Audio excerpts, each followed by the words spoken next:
Assalam alaykoum wa rahmatullahi wa barakatuh. Il existe en islam des règles qui peuvent surprendre au premier abord. Des règles qui pourtant cachent une sagesse profonde, une miséricorde immense et une protection pour les cœurs. Aujourd'hui, nous allons parler d'un enseignement prophétique souvent mal compris, mais qui montre à quel point l'islam prend soin de la pudeur, de l'innocence et de la paix intérieure. Point numéro 1. L'islam éduque avant de corriger. L'islam n'est pas une religion qui attend que les erreurs se produisent pour intervenir. Il ne bâtit pas son enseignement sur la peur, la sanction ou la réaction tardive. Au contraire, il s'inscrit dans une logique de prévention, de préparation et de construction intérieure. Dès les premiers pas de l'être humain, l'islam pose des repères clairs, non pour enfermer, mais pour protéger. Lorsque le prophète parle d'éducation, il ne se limite jamais à un seul domaine. Il englobe l'ensemble de la vie, la relation à Allah, la relation aux autres et la relation à soi-même. Apprendre à prier dès l'enfance, apprendre à parler avec respect, apprendre à maîtriser ses gestes et ses regards, tout cela fait partie d'un même projet éducatif. Et dans ce projet, la manière de dormir, de partager l'espace et de préserver l'intimité n'est pas un détail insignifiant. Le sommeil est un moment où les barrières conscientes s'abaissent, le corps se relâche, l'esprit se repose, les protections habituelles disparaissent. L'islam, qui connaît parfaitement la nature humaine, ne néglige pas cet état de vulnérabilité. C'est précisément pour cela qu'il enseigne des règles liées au sommeil, à la séparation des espaces et à la gestion du corps dès le plus jeune âge. Séparer les enfants dans le sommeil n'est donc pas une réponse à un danger immédiat, ni une suspicion portée sur leur innocence. C'est une pédagogie douce qui apprend, sans discours compliqué, que le corps a une valeur, que l'intimité existe et que certaines limites sont saines. L'enfant grandit ainsi avec une compréhension naturelle du respect de soi et des autres, sans peur ni traumatisme. Dans l'islam, on n'attend pas que les désirs apparaissent pour parler de limites. On n'attend pas que les problèmes surgissent pour poser des cadres. L'éducation préventive est une miséricorde. Elle évite des blessures futures, des confusions intérieures et des regrets silencieux. Elle agit comme une barrière invisible qui protège le cœur avant même qu'il ne soit exposé aux épreuves. Ce type d'éducation transmet un message subtil mais puissant. Certaines choses ne sont pas mauvaises en elles-mêmes, mais elles nécessitent un cadre. Le contact, la proximité, la chaleur humaine sont naturelles, mais elles doivent être ordonnées pour rester pures. L'islam ne nie jamais la nature humaine, il l'oriente. Ainsi, lorsque l'enfant est habitué à avoir son propre espace, son propre lit, sa propre couverture, il apprend, sans le savoir, une leçon fondamentale. Je suis une personne à part entière, avec des limites, une dignité, une intimité.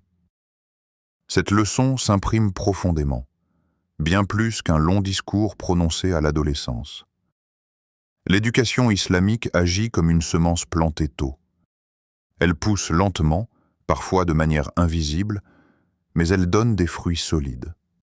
Elle forme des individus équilibrés, conscients d'eux-mêmes, capables de respecter les autres sans violence ni excès. Et tout cela commence bien avant que l'enfant ne comprenne les raisons profondes de ces règles. Point Endegate 2. La protection de la pudeur est une adoration. En islam, la pudeur n'est pas une simple règle de comportement extérieur. Elle ne se limite pas aux vêtements, aux gestes ou aux paroles. La pudeur est un état intérieur, une sensibilité du cœur, une lumière discrète qui influence la manière dont une personne se tient dans le monde. Lorsqu'elle est présente, elle apaise.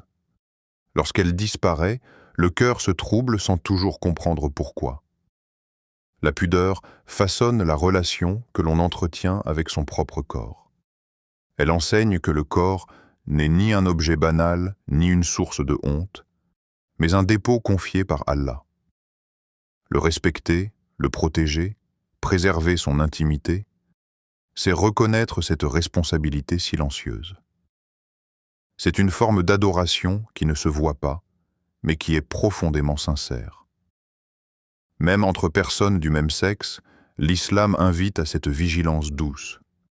Non pas parce qu'il soupçonne les intentions, mais parce qu'il connaît la fragilité du cœur humain. Le cœur s'habitue à ce qu'on lui donne à voir, à ressentir, à expérimenter. Ce qui est répété sans cadre finit par laisser des traces, parfois imperceptibles au début, mais réelles avec le temps. La pudeur agit comme un gardien intérieur. Elle empêche certaines pensées de s'installer, certaines sensations de s'ancrer, certaines confusions de naître. Elle maintient une clarté, une simplicité, une paix intérieure. Lorsqu'un cœur est habitué à la pudeur, il se sent naturellement à l'aise dans l'obéissance à Allah, car il n'est pas constamment en lutte contre des troubles intérieurs. Préserver l'intimité, c'est aussi préserver la dignité. L'islam honore l'être humain en lui rappelant que tout n'est pas exposable, tout n'est pas partageable, tout n'est pas accessible. Il y a une beauté dans ce qui est protégé, une force dans ce qui est gardé à l'abri des regards et des contacts inutiles. La pudeur n'éteint pas la sensibilité, elle la purifie.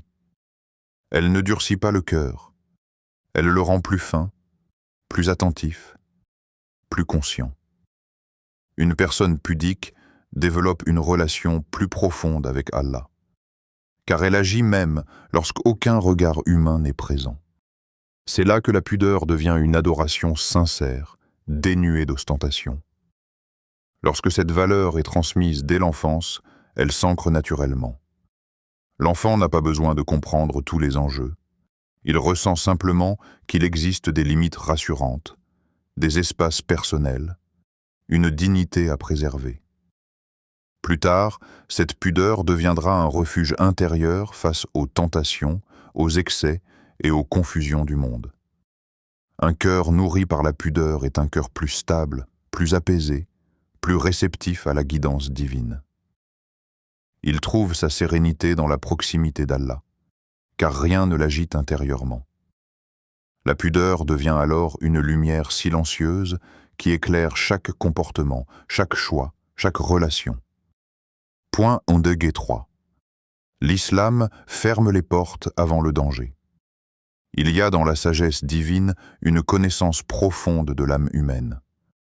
Allah ne légifère pas dans l'ignorance de nos faiblesses, mais dans une parfaite compréhension de ce qui traverse le cœur, parfois sans que nous en ayons conscience. L'islam ne demande jamais à l'être humain de lutter contre le mal une fois qu'il est installé. Il lui apprend à éviter les chemins qui y mènent. Dans la vie, ce ne sont pas toujours les grands péchés qui bouleversent un cœur. Ce sont souvent de petites habitudes, répétées sans vigilance, qui altèrent progressivement la sensibilité intérieure. Ce qui commence comme quelque chose d'innocent, sans intention malsaine, peut devenir avec le temps une source de troubles, de confusion ou de malaise intérieur. Le cœur, par nature, s'adapte à ce qu'on lui impose.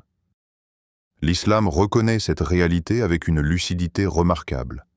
Il sait que le cœur s'habitue au contact, aux sensations, aux images, aux proximités répétées. Ce n'est pas une accusation, c'est un constat. C'est précisément pour cela que certaines portes sont fermées très tôt, avant même que le danger ne soit visible. Non pas parce que l'islam voit le mal partout, mais parce qu'il voit loin. Fermer une porte ne signifie pas diaboliser ce qui se trouve derrière. Cela signifie simplement éviter d'exposer inutilement le cœur à ce qui pourrait le perturber.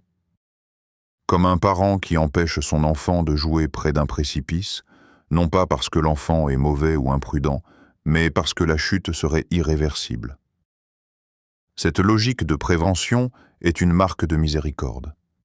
Elle évite les combats intérieurs violents, les regrets silencieux, les blessures invisibles que personne ne voit. Elle permet au cœur de rester clair, simple, orienté vers Allah sans être constamment distrait par des troubles qu'il ne comprend pas. Allah ne demande jamais à l'être humain de vivre dans la tension permanente. Au contraire, il lui offre un cadre protecteur qui apaise. Lorsque certaines limites sont claires dès le départ, l'âme se repose. Elle n'a pas besoin de négocier sans cesse, de lutter intérieurement, de justifier ce qu'elle ressent. Ainsi, lorsque l'islam ferme certaines portes liées à l'intimité, au contact ou à la proximité, il ne s'agit pas de soupçonner les intentions, mais de préserver la fitra, cette pureté naturelle avec laquelle chaque être humain vient au monde. Une pureté fragile, précieuse, qui mérite d'être protégée bien avant d'être menacée.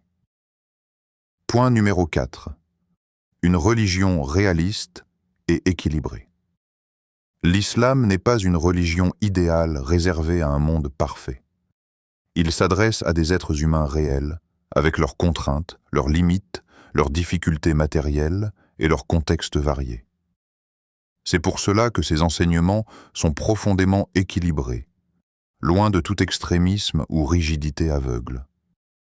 Lorsque les conditions le permettent, offrir à chaque enfant son propre espace de sommeil est une source de tranquillité. Un espace personnel apaise le corps et l'esprit.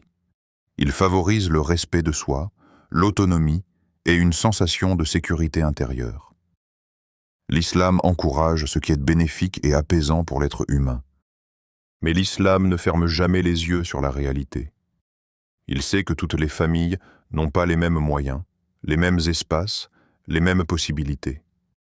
Il ne transforme pas une difficulté matérielle en culpabilité spirituelle. Au contraire, il adapte ses règles avec sagesse et compassion. Lorsqu'il y a des contraintes, l'islam propose des solutions simples, accessibles, réalistes. Préserver une certaine distance, éviter le contact direct prolongé, respecter les limites de l'intimité. Ces gestes peuvent te sembler modestes, mais ils portent une grande sagesse. Ils montrent que même dans des conditions imparfaites, il est possible de préserver l'essentiel. Cette flexibilité n'est pas un relâchement des principes, mais une preuve de la miséricorde divine. Allah connaît les capacités de chacun. Il sait ce que les familles peuvent supporter, émotionnellement et matériellement. C'est pour cela qu'il n'impose jamais une charge au-delà de ce que l'âme peut porter. L'équilibre islamique repose sur une règle simple: faire de son mieux avec sincérité. Là où l'intention est pure et l'effort réel, la miséricorde d'Allah est immense. Il n'y a pas de perfection exigée, mais une orientation sincère vers ce qui protège le cœur et la dignité. Cette approche réaliste enlève le poids de la culpabilité inutile. Elle permet aux parents d'agir avec sérénité, sans peur excessive, sans rigidité étouffante. L'islam n'est jamais venu compliquer la vie, mais la rendre plus juste et plus apaisée. Point numéro 5. Un message pour les parents. Aux parents, vos responsabilités sont lourdes, mais votre rôle est immense aux yeux d'Allah. Chaque geste, chaque choix éducatif, chaque limite posée avec sagesse devient une forme d'adoration lorsqu'elle est faite avec sincérité. Ces enseignements ne sont pas là pour semer la peur dans vos cœurs. Ils ne visent pas à vous faire douter de vos enfants, ni à créer une atmosphère de méfiance dans vos foyers. Ils sont là pour bâtir, pierre après pierre, des maisons remplies de baraka, de paix et de stabilité intérieure. Un enfant qui grandit dans un cadre clair se sent protégé. Les limites ne l'oppressent pas, elles le rassurent. Elles lui montrent que quelqu'un veille sur lui, qu'il est digne de respect, que son corps et son cœur ont de la valeur. Cette sécurité intérieure l'accompagnera bien au-delà de l'enfance. En inculquant la pudeur avec douceur, sans cris ni menaces, vous offrez à votre enfant un trésor invisible. Vous lui apprenez à se respecter, à respecter les autres et à se tenir avec dignité dans un monde qui banalise tout. Ce sont ces valeurs silencieuses qui forgent une conscience claire et un cœur apaisé. Un enfant élevé dans la pudeur développe une relation plus saine avec Allah. Son cœur est moins agité, moins troublé. Il trouve naturellement refuge dans la prière, dans l'invocation, dans la confiance en son Seigneur. La foi devient pour lui un espace de sécurité, pas une contrainte. Votre rôle n'est pas d'être parfait, mais d'être sincère. Chaque effort, même imparfait, est vu par Allah. Chaque intention de protéger, d'éduquer, de guider est inscrite auprès de lui. Et souvent, les fruits de cette éducation apparaissent bien plus tard, lorsque vous ne les attendez plus. Élever un enfant dans la pudeur, c'est préparer un adulte équilibré. C'est offrir au monde un cœur sain, capable d'aimer sans se perdre, de respecter sans se durcir, de croire sans se troubler. Et cela commence dans les gestes simples du quotidien, là où Allah place sa baraka. Conclusion. La sagesse d'Allah apaise le cœur. Chaque règle en islam est une clé de protection, même lorsqu'on ne comprend pas tout immédiatement. Lorsque nous faisons confiance à la sagesse divine, notre cœur s'apaise et notre foi se renforce. Allah sait que nous ignorons, et sa guidance est toujours une miséricorde. Si ce rappel a apaisé ton cœur, aide-nous à le diffuser en aimant la vidéo et en t'abonnant à Clé du Tawakkul. Ensemble, avançons avec la foi, la pudeur comme lumière et le Tawakkul comme chemin.